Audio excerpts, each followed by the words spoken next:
আজ আমরা আমাদের চ্যানেলে কিংবদন্তি পরিচালক ঋত্বিক ঘটকের জীবনী নিয়ে আলোচনা করব। 4 নভেম্বর 1925 সালে ঢাকায় ব্রিটিশ ভারতের বর্তমানে বাংলাদেশে তিনি জন্মগ্রহণ করেন। তার শৈশব দেশভাগের উত্তাল সময় দ্বারা চিহ্নিত হয়েছিল। তার শৈলিক দৃষ্টিভঙ্গির উপর স্থায়ী প্রভাব ফেলেছিল। ঋত্বিক ঘটক কলকাতার government college of art and ক্রাফটে শিক্ষা গ্রহণ করেন। সেখানে তিনি ভিজুয়াল আর্টের মাধ্যমে গল্প বলার প্রতি অনুরাগ গড়ে তোলেন। পরবর্তীতে তিনি পুনেতে বিখ্যাত film and television institute of ইন্ডিয়াতে যোগদান করেন ও চলচ্চিত্র নির্মাণে তার দক্ষতা প্রদর্শন করেন।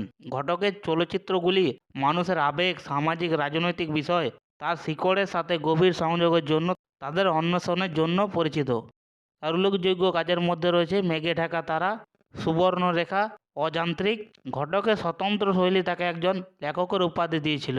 চলচ্চিত্রের নির্মাণে তার অনন্য ব্যক্তিগত পদ্ধতির উপর জোর দেয়। ঋত্বিক ঘটকের চলচ্চিত্রগুলি ভারতীয় চলচ্চিত্রে গভীর প্রভাব ফেলেছিল, যা পরবর্তীকালে প্রজন্মের চলচ্চিত্র নির্মাণের প্রতি প্রভাবিত করেছিল। তার অবদানের জন্য তিনি তার অসাধারণ চলচ্চিত্র নির্মাণের জন্য বহু পুরস্কার ও সম্মান পেয়েছেন। তিনি পদ্মশ্রী পুরস্কার ও শ্রেষ্ঠ চলচ্চিত্র পুরস্কার পেয়েছিলেন।